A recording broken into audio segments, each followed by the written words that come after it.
Hello, नमस्कार, आदाब, सत श्री अकाल और अस्सलाम वालेकुम। मैं हूं मोहम्मद अहमद काज़मी, लेकर आया हूं आपका पसंदीदा कार्यक्रम ग्लोबल न्यूज़। इस वक्त बड़ी खबर बगदाद से है, जहां अक्टूबर में हुए इलेक्शन के बाद अभी तक सरकार नहीं बन सकी है। 9 जनवरी को पार्लियामेंट के सेशन के पहले ही दिन सरकार बनने में बड़ी रुकावट उस वक्त आ गई थी जब 329 सीटों वाली पार्लियामेंट में सबसे बड़े 73 सीटों वाले मुक्तदा सदर के अलायंस के खिलाफ एक और बड़े 88 मेंबर्स वाले अलायंस का दावा कर दिया गया था।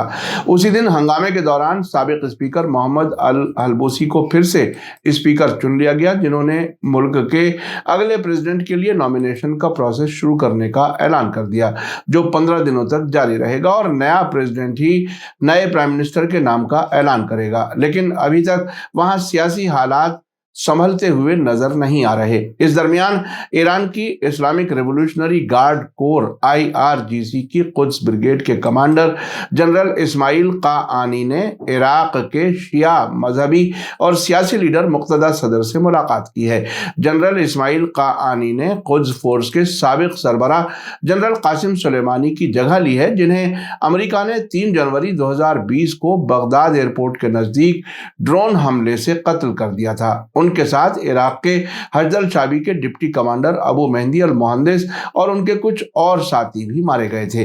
बगदाद से अल यौम न्यूज एजेंसी की रिपोर्ट के मुताबिक मंडे को सदर धड़े के लीडर मुक्तदा सदर से जनरल क़ाआनी के साथ मुलाकात में इराक में सरकार बनाने के लिए शिया सियासी पार्टियों के बीच रजामंदी के मामले पर तफसील से बात की गई। सदर और क़ाआनी ने पार्लियामेंट में अल अतार अल तनफीसी नाम के एक सियासी अलायंस बनाने पर भी रजामंदी जताई।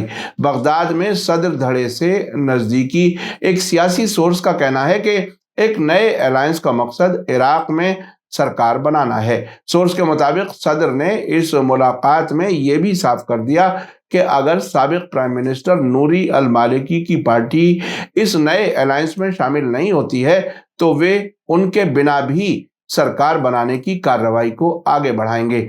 आपको बता दूं कि हालिया पार्लियामेंट इलेक्शन में सबसे ज्यादा सीटें जीतने वाले मुक्तदा सदर ने कल भी एक राष्ट्रीय सरकार यानी नेशनल गवर्नमेंट बनाने पर जोर दिया था और सभी सियासी पार्टियों को सरकार में शामिल होने के लिए इनवाइट किया था। आपको बता दूं कि इराकी पार्लियामेंट के नए स्पीकर मोहम्मद अल हल्बूसी ने 9 जनवरी को नए प्रेसिडेंट के ओहदे के लिए नॉमिनेशन की कार्रवाई शुरू करने का ऐलान कर दिया था। उसी दिन पार्लियामेंट के सेशन के पहले ही दिन अक्टूबर इलेक्शन के नतीजों में घोटाले का इल्जाम लगाने वालों ने हंगामा किया, जिसके बाद सेशन सस्पेंड करना पड़ा।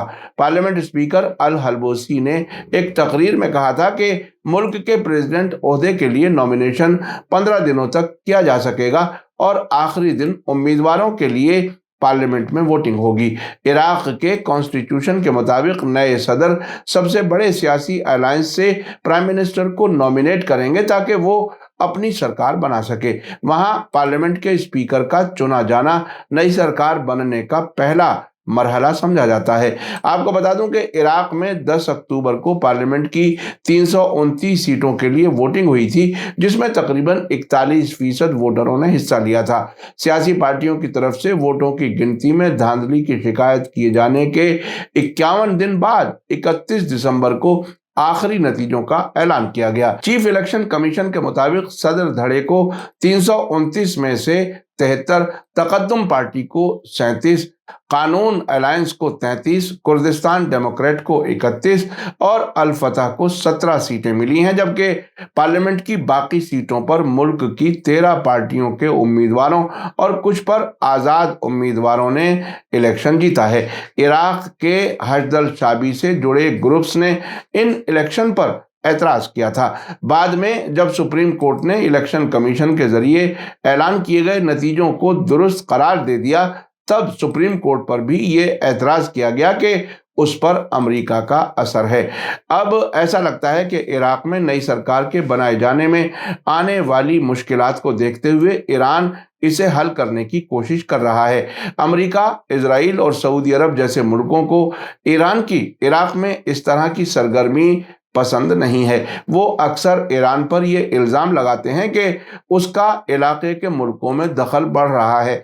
इस बीच इराक की मुख्तलिफ पार्टियां आने वाली सरकार के बनाए जाने में अपना रोल तलाश कर रही हैं और उनके बीच सियासी बातचीत जारी है। आखिर में आपको याद दिला दूं कि अगर आपने अभी तक media star world YouTube channel subscribe नहीं किया है तो सब्सक्राइब कर लें और घंटी दबाना ना भूलें। और अगर आप हमें फेसबुक पर देख रहे हैं तो हमारे पेज को लाइक करें ताकि हमारी हर नई वीडियो की खबर आपको सही वक्त पर मिल सके। इसी के साथ मुझे दीजिए इजाजत। ग्लोबल न्यूज़ का ये एपिसोड आपको कैसा लगा कमेंट्स में ज़रूर लिखें। थैंक यू, धन्यवाद, शुक्रिया। जय भारत, जय हिंद। मीडिया स्टार वर्ल्ड की और वीडियो देखने के लिए हमारे चैनल को सब्सक्राइब करें और सीधे नोटिफिकेशन पाने के लिए बेल आइकन दबाएं। और अगर हमारी खबर सच्ची और अच्छी लगे तो अपने व्हाट्सएप, इंस्टाग्राम, फेसबुक और ट्विटर अकाउंट पर जरूर शेयर करें।